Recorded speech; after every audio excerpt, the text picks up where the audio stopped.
கர்த்தரும் இரட்சகருமாகிய இயேசு கிறிஸ்துவின் ஈடு இணையற்ற நாமத்தில் கூடி வந்திருக்கிற உங்கள் ஒவ்வொருவரையும் அன்போடும் பண்போடும் பாசத்தோடும்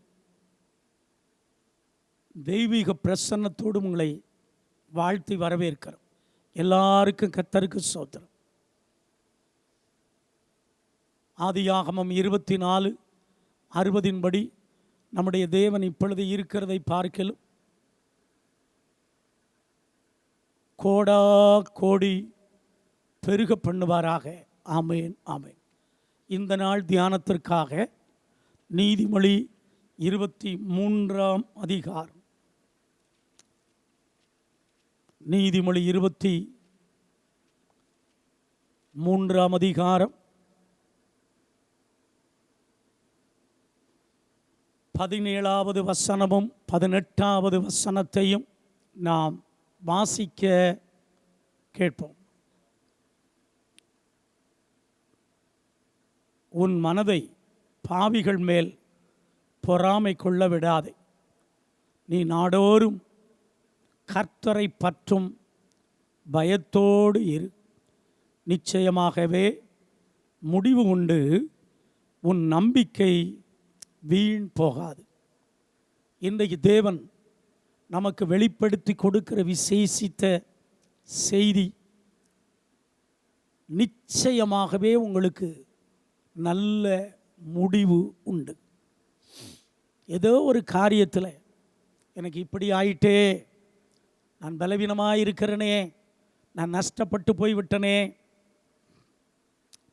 ஆவிக்குரிய காரியத்தில் இன்னும் முன்னேற முடியலையே, கட்டுகளினாலும் நெருக்கத்தினாலும் நான் கஷ்டப்படுகிறேனே, என் குடும்பத்துக்கு ஒரு நல்ல முடிவில்லையே, தனிப்பட்ட முறையில் ஒரு நல்ல முடிவில்லையே, என்னுடைய வாழ்க்கையில் காணப்படுகிற பிசாசின் கட்டுகள் இன்னும் அறுக்கப்படவில்லையே, வியாதி குணமாகவில்லையே, ஏதோ ஒரு காரியத்தில் நல் முடிவு இல்லாமல் தத்தளித்து கொண்டிருக்கிறீர்கள். ஆனால் இந்த கால வேளையில் நீங்கள் எதிர்பார்த்திருக்கிறதான நல்ல முடிவை தேவன் உங்களுக்கு தருவேன் என்று கர்த்தர் சொல்லுகிறார். யாருக்கோ அல்ல, நமக்குத்தான், உங்களுக்குத்தான் இந்த செய்தி. நிச்சயமாக நல்ல முடிவை தேவன் இக்கால வேளையில் நமக்கு வைத்திருக்கிறார். வேதம் சொல்லுகிறது, நல்ல முடிவு நமக்கு காணப்படுவதற்கு அவரை நம்புகிற நம்பிக்கைக்கு நம்மளை ஒப்பு கொடுக்கணும். நீதிமொழி 23 அதில் 18 நாம் பார்க்கிறோம், நிச்சயமாகவே முடிவு உண்டு, உன் நம்பிக்கை வீண் போகாது. ஆண்டவரும் இரட்சகருமாகிய இயேசு கிறிஸ்துவை நாம் நம்புகிற நம்பிக்கைக்கு நம்ம இடம் கொடுக்க வேண்டும். அவரை நம்புகிற நம்பிக்கை நமக்கு என்ன முடிவு? நல்ல முடிவை கொண்டு வருகிறது. அவரை நம்புகிற நம்பிக்கை நமக்கு எதன் மூலமாக வருகிறது? அதில் 17வது வசனம், 17வது வசனத்தினுடைய தொடர்ச்சி தான் 18வது வசனம். 17வது வசனம், உன் மனதை பாவிகள் மேல் பொறாமை கொள்ள விடாதே. நீ நாடோறும் கர்த்தரை பற்றும் பயத்தோடு இரு. கர்த்தரை நம்புகிற நம்பிக்கை நமக்கு எதன் மூலமாக வருகிறது? யார் மேலையும் நம்ம பொறாமை கொள்ளக்கூடாது. எந்த ஒரு மனிதன் மேலும், அது துன்மார்க்க மனிதனோ, பாவியோ, கொடுமைப்படுத்துகிறவனோ, எனிபடி எல்ஸ், யார் மேலும் நமது வாழ்க்கையில் பொறாமைப்படக்கூடாது. அடுத்து அங்கே நம்ம பார்க்கிறோம், கர்த்தரை பற்றும் பயத்துக்கு நாம் இடம் கொடுக்க வேண்டும். இந்த 2 அனுபவத்தின் மூலமாய் கர்த்தரை நம்புகிற நம்பிக்கை நமக்குள்ளே பிறக்கிறது. இந்த கர்த்தரை நம்புகிற நம்பிக்கை நம்முடைய வாழ்க்கையில் நல்ல முடிவை இந்த கால வேளையில் ஆவியானவர் நமக்கு கொண்டு வருகிறார். தேவனே, எனக்கு நல் முடிவு வேண்டும். இந்த நல்ல முடிவு கிடைப்பதற்கு அவரை நம்ப வேண்டும். அவரை நம்புகிற நம்பிக்கை நமக்கு எதன் மூலமாக வருகிறது? பொறாமையை விட்டுவிட வேண்டும், கர்த்தருக்கு பயப்படுகிற பயத்தோடு வாழ வேண்டும். இப்படி செய்யும் பொழுது அவரை நம்புகிற நம்பிக்கை நமக்குள் பிறக்கிறது. இந்த நம்பிக்கை நமக்கு நல்ல முடிவை இந்த கால வேளையில் கொண்டு வருகிறது. இரண்டாவதாக, வேதத்திலிருந்து ஒரு வசனத்தை நாம் வாசிக்க கேட்போம்.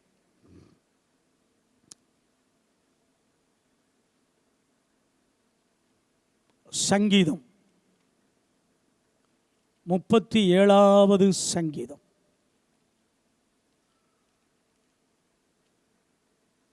சங்கீதம் 37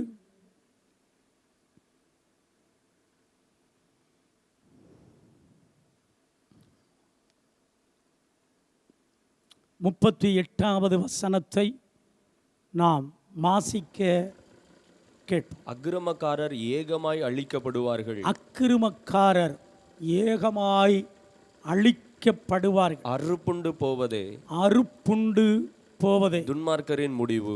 துன்மார்க்கரின் முடிவு. இரண்டாவது, வேதத்திலே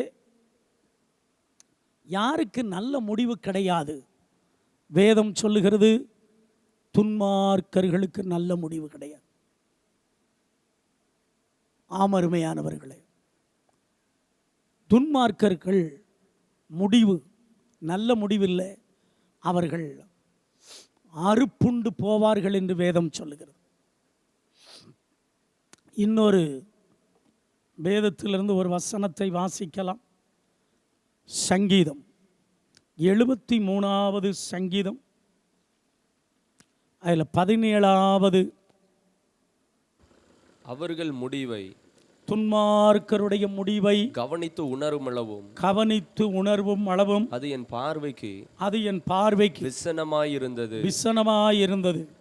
நிச்சயமாகவே நீர் அவர்களை சறுக்கலான இடங்களில் நிறுத்தி, துன்மார்க்கர்களை சறுக்கலான இடங்களில் நிறுத்தி, பாலான இடங்களிலே விழப்பண்ணுகிறீர். இதுதான் துன்மார்க்கனுடைய முடிவு. அவங்களுக்கு நல் முடிவு கிடையாது. நீதிமொழி 11ஆம் அதிகாரம்,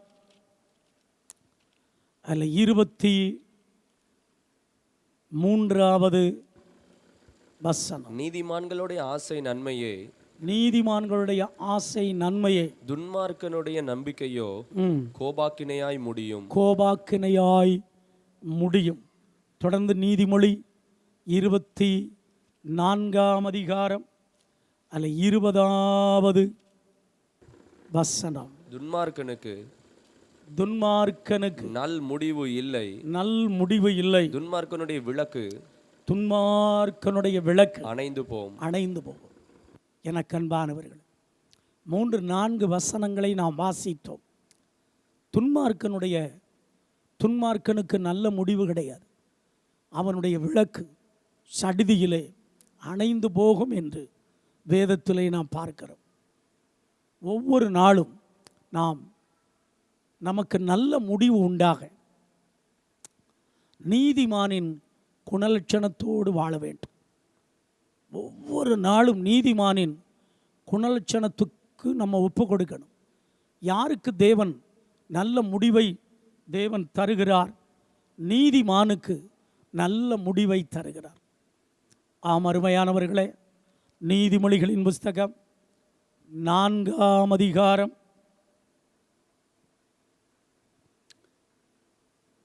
நீதிமொழி 4:18-19 இந்த 2 வசனத்தை நாம் வாசிக்க கேட்போம். நீதிமான்களுடைய பாதை நடுப்பகல் வரைக்கும் அதிகமாய் பிரகாசிக்கிற சூரிய பிரகாசம் போல் இருக்கும். துன்மார்க்கருடைய பாதையோ கார் இருளை போல் இருக்கும். தாங்கள் இடறுவது இன்னதில் என்று அறியார்கள். இந்த காலவேளையில் துன்மார்க்கர்களாக வாழ வேண்டாம், நீதிமானாக வாழ்வோம். நீதிமானுக்கு நல்ல முடிவு, பிரகாசத்துக்குரிய முடிவு, வெளிச்சத்துக்குரிய முடிவு. அவங்களுடைய வாழ்க்கை பிரகாசமாக இருக்கும்.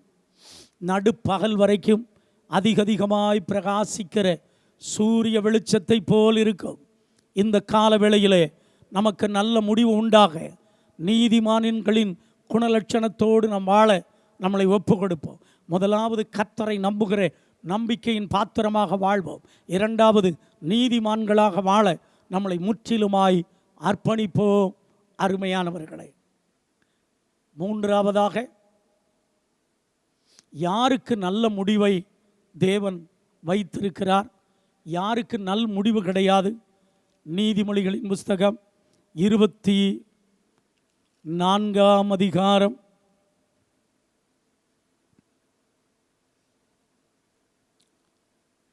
30, 31, 32, 33. சோம்பேறியின் வயலையும் சோம்பேறியின் வயலையும் மதியீனனுடைய திராட்சை தோட்டத்தையும் கடந்து போனேன். மதியீனனுடைய திராட்சை தோட்டத்தையும் கடந்து போனேன். இதோ அதெல்லாம் முள்ளுக்காடா இருந்தது. அது எல்லாம் முள்ளுக்காடா இருந்தது. நிலத்தின் முகத்தை காஞ்சோரி மூடினது. அதன் கற்சுவர் இடிந்து கிடந்தது. அதை கண்டு சிந்தனை பண்ணினேன். அதை நோக்கி புத்தி அடைந்து இன்னும் கொஞ்சம் இன்னும் கொஞ்சம் சோம்பேறி, இன்னும் கொஞ்சம் உறங்கட்டும், இன்னும் கொஞ்சம் கை முடக்கி கொண்டு நித்திரை செய்யட்டும் என்பாயோ. தரித்திரம் வழிப்போக்கனை போலும் வறுமை ஆயுதம் அணிந்தவனை போலும் வரும். மூன்றாவது, யாருக்கு நல் முடிவு கிடையாது? சோம்பேறிக்கு நல்ல முடிவு கிடையாது. அவங்க வாழ்க்கை முள்ளாக மாறிவிடும். அருமையான தேவனுக்கு அருமையானவர்களே, இதோ சோம்பேறியினுடைய வயல்களையும் மதியினுடைய திராட்சை தோட்டத்தையும் கடந்து போனேன். அது எல்லாம் முள்ளுக்காடாயிருந்தது.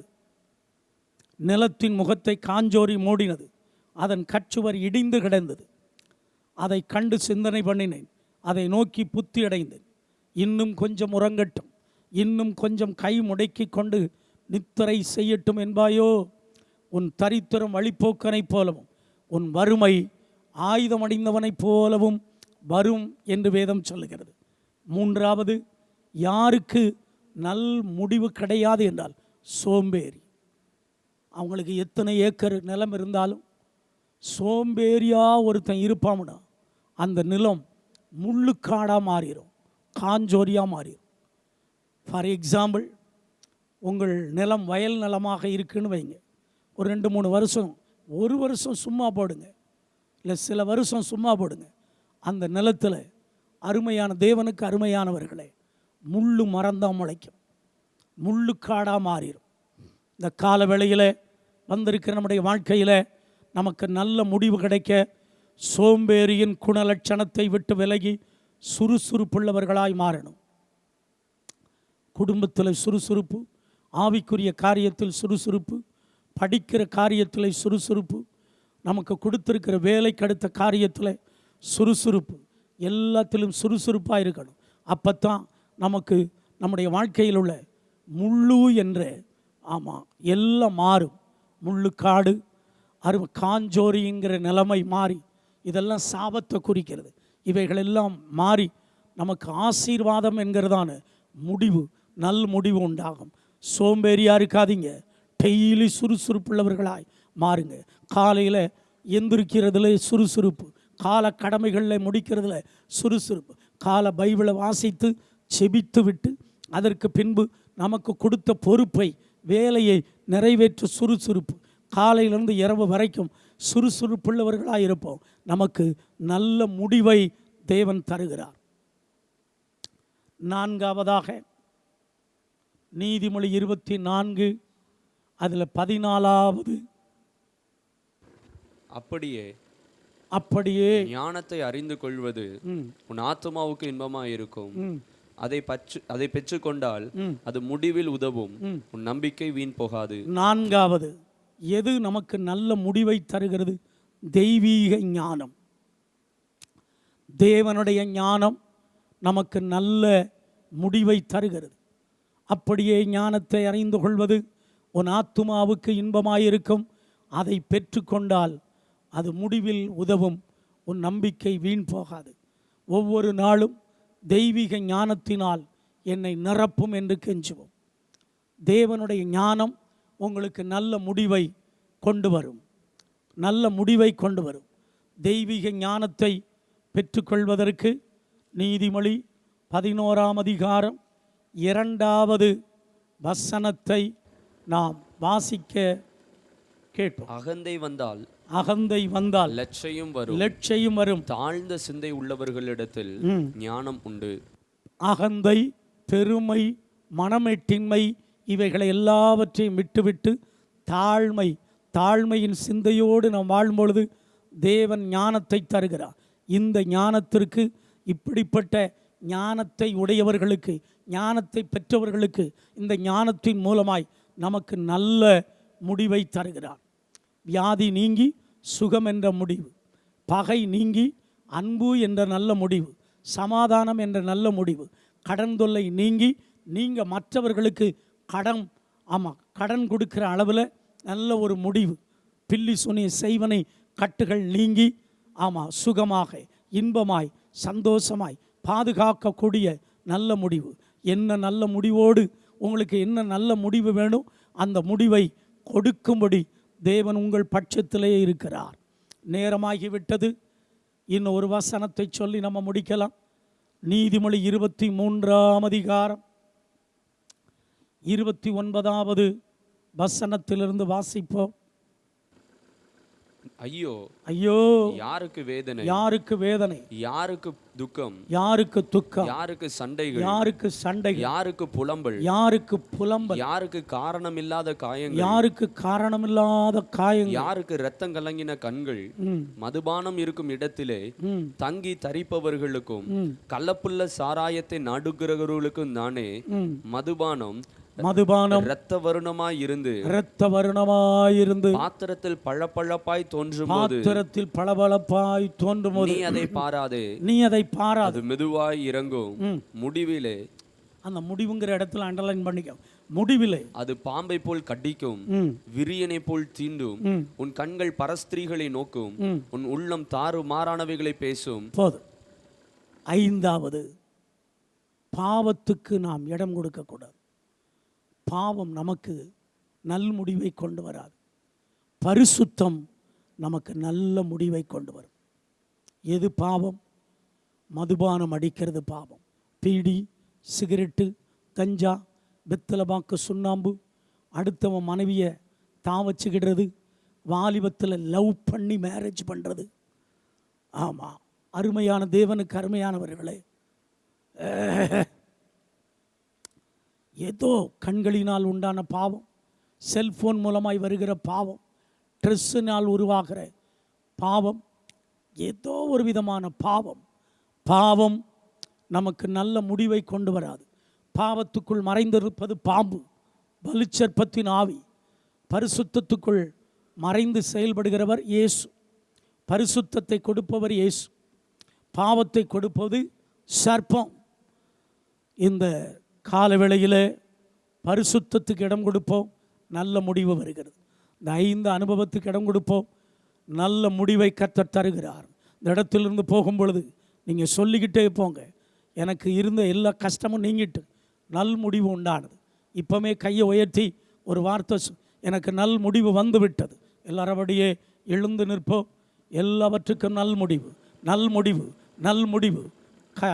கெட்ட காலங்கள் இன்றோடு மாறுகிறது, நல்ல காலம் உருவாகிறது, நல் முடிவு உண்டாகிறது. ஆமென், ஆமென். பரிசுத்தவான்களின் பாடுகள் எல்லாம் அதிசீக்கிரமாய் முடிகிறதே.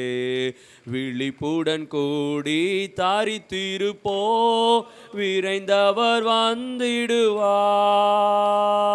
ஆத்துமமே, என் முழு உள்ளமே, உன் அற்புத தேவனையே ஸ்தோத்தரி. பொங்கிடுதே என் உள்ளத்திலே பேரன்பின் பெரு உள்ளமே. அல்லேலூயா. பொங்கிடுதே என் உள்ளத்திலே பேரன்பின் பெரு வெள்ளமே. ஆனந்தமாய் நாமே ஆர்ப்பரிப்போமே, அருமையாயேசு நமக்களித்த அளவில்லா கிருபை பெரிதல்லவோ அனுதின ஜீவியத்தில். ஆத்துமமே என் முழு உள்ளமே உனற்புத தேவனையே ஸ்தோத்திரி பொங்கிடுதே என் உள்ளத்திலே பேரன்பின் பெருவெல்லமே. அல்லேலூயா பொங்கிடுதே என் உள்ளத்திலே பேரன்பின் பெருவெல்லமே. பாட்டு படிக்கும் போது நல்ல கையை கொட்டுங்க. நிறைய பேர் அப்படியே மங்கு மாதிரி இருக்கிய, வங்கு மாதிரி இருக்கிய. பாடல் பாடும்போது கையை கொட்டணும். பைபிள் ஒழுங்கு. சாப்பாடு சாப்பிடும்போது கையை இப்படி வச்சு எடுத்து இது பண்ணுறோம். அப்படியே தட்டில் என் வாய்க்கு வாங்க அப்படின்னா வாயில் வந்துடுமா? ஐயா வாயில் வந்துடுமா? பைபிள் ஒழுங்கு. கரங்களை கொட்டி நம்ம நல்லா பாடணும். நீங்கள் நிறையா பாரம்பரிய சபையை போல் நிறைய பேர் அப்படியே சிலம ஆர்எம்கேவி சில மாதிரியே இருக்கீங்க, பொம்மை. அப்படி இருக்கக்கூடாது. கையை கொட்டணும், கொட்டி பாடணும். இந்த கை கொட்டுறோம் பாருங்க, அதுலேயே இந்த நாடி நரம்புகள் இரத்தமெல்லாம் நல்லா செயல்படும். கண்களை மூடி செபிப்போம். எங்கள் அன்பின் ஆண்டவரே, எங்களுக்கு நல்ல முடிவை தருகிறீர். நல் முடிவுக்கு எங்களை முற்றிலும் ஒப்பு கொடுக்கிறோம். நல் முடிவு உண்டாக உம்மை நம்புகிற நம்பிக்கைக்கு ஒப்பு கொடுக்கிறோம். நல் முடிவு உண்டாக துன்மார்க்கர் குணலட்சணத்தை களைந்து நீதிமானின் குணலட்சணத்துக்கு எங்களை ஒப்பு கொடுக்கிறோம். நல் முடிவு உண்டாக சோம்பலை எங்களை விட்டு நீக்கி பரிசுத்த ஆவியினால் ஆண்டவரை சுறுசுறுப்பாய் காலையிலிருந்து நைட்டு வரைக்கும் இருக்க எங்களை ஒப்பு கொடுக்கிறோம். எங்களை ஒப்பு கொடுக்கிறோம். நான்காவது, தெய்வீக ஞானத்துக்கு எங்களை ஒப்பு கொடுக்கிறோம். ஐந்தாவது, பரிசுத்தமாய் வாழ ஒப்பு கொடுக்கிறோம். இப்பொழுதே தேவன் நமக்கு நல் முடிவை தருகிறார். உங்கள் கட்டு அறுக்கப்படுகிறத பாருங்கள், அதை உணருங்க. ஆவி ஆத்துமா சரத்தில் ஆவியானவர் இந்த 5 அனுபவத்தின் மூலமாய் அக்கினியாக இறங்கி கட்டுகளை அறுக்கிறதை பார்க்கிறேன். கட்டுகளை அறுக்கிறதை பார்க்கிறேன். கட்டுகள் முற்றிலும் அறுக்கப்படுகிறது. கேளுங்கள், அப்பொழுது உங்களுக்கு கொடுக்கப்படும். தட்டுங்கள், திறக்கப்படும். கேட்கிற எவனும் பெற்றுக்கொள்ளுகிறான். நல் முடிவு உண்டாகிறது. வாயை திறந்து ஜெபிங்க. ஸோ கபா லா கபா. நம்முடைய தேவன் ஜீவனுள்ள தேவன். நல்ல பாரத்தோடு ஜெபிங்க, கண்ணீரோடு ஜெபிங்க. கட்டவிழ்க்கப்படுறீங்க, கட்டுகள் அவிழ்க்கப்படுகிறீங்க. முற்றிலும் விடுவிக்கிறோம். நீர் விடுதலை ஆக்கினபடினால் சோத். இன்றைக்கு தஞ்சாவூரில் காலையில் 5:50 நாளைக்கு 5 ஒரு நாள் ஃபுல்லாக துதி ஆராதனை நடைபெறுகிறது. இப்போ நடைபெற்றுக்கிட்டு இருக்குது. நாம் முடிச்சுட்டு கிளம்புறோம். அருமையான தேவனுக்கு அருமையானவர்களே, அதற்காக ஜெபித்து கொள்ளுங்கள். ஜேசன் ஆசீர்வாத ஐயாவை கர்த்தர் பலப்படுத்தி பயன்படுத்தட்டும். வருகிற மக்கள் எல்லாரும் ஆசீர்வதிக்கப்படட்டும். காலையில், மத்தியால், நைட்டு 3 நேரமும் உணவு ஐட்டங்கள் மற்ற எல்லாவற்றையும் கர்த்தர் பொறுப்படுத்தும். வருகிறவள் போகிறவளுக்கு பாதுகாப்பை தாரும். ஆராதனை நடத்துகிற செய்தி கொடுக்கிற எல்லாரையும் கர்த்தர் ஆசீர்வாத ஐயாவுக்கு புது பலத்தை கட்டளையிடும். கர்த்தர் நீர் அப்படி செய்தபடினால் வந்திருக்கிற எல்லாரையும், இதை கேட்டுக்கொண்டிருக்கிற எல்லாரையும், ஐக்கியத்தில் உள்ள எல்லாரையும் கட்டவிழ்க்கிறோம், ஆசீர்வதிக்கிறோம். இயேசுவின் நாமத்தில் பிதாவே. பரமண்டலங்களில் இருக்கிற எங்கள் பிதாவே, உம்முடைய நாமம் பரிசுத்தப்படுவதாக. உமது ராஜ்யம் வருவதாக. உமது சித்தம் பரமண்டலங்களில் செய்யப்படுகிறது போல் பூமியிலும் செய்யப்படுவதாக. எங்களுக்கு வேண்டிய ஆகாரத்தை இன்று எங்களுக்கு தாரும். எங்கள் கடனாளிகளுக்கு நாங்கள் மன்னிக்கிறது போல் எங்கள் கடன்களை மன்னியும். எங்களை சோதனைக்குட்பட பண்ணாமல் தீமையின் ரட்சி. ராஜ்யமும் வல்லமையும் மகிமையும் என்றென்றைக்கும் உடையது. என் ஆத்துமாவே கர்த்தரை சோத்து, என் முழுவலுமே பரிசுத்த நாமத்தை சோத்து. என் ஆத்துமாவே கர்த்தரை சோத்தரி. கர்த்தர் செய்த சகல உபகாரங்களையும் மறவாது. நம்முடைய கர்த்தராகிய இயேசு கிறிஸ்துவனுடைய கிருபை, தேவனுடைய அன்பும், பரிசுத்த ஆவியானுடைய ஐக்கிய சிநேகமும் நம் அனைவரோடு கூட இன்றும் என்றும் சதா காலங்களிலும் நிலைத்திருப்பதாக. எல்லாருக்கும் கர்த்தருக்கு ஸ்தோத்திரம். ஆமென்.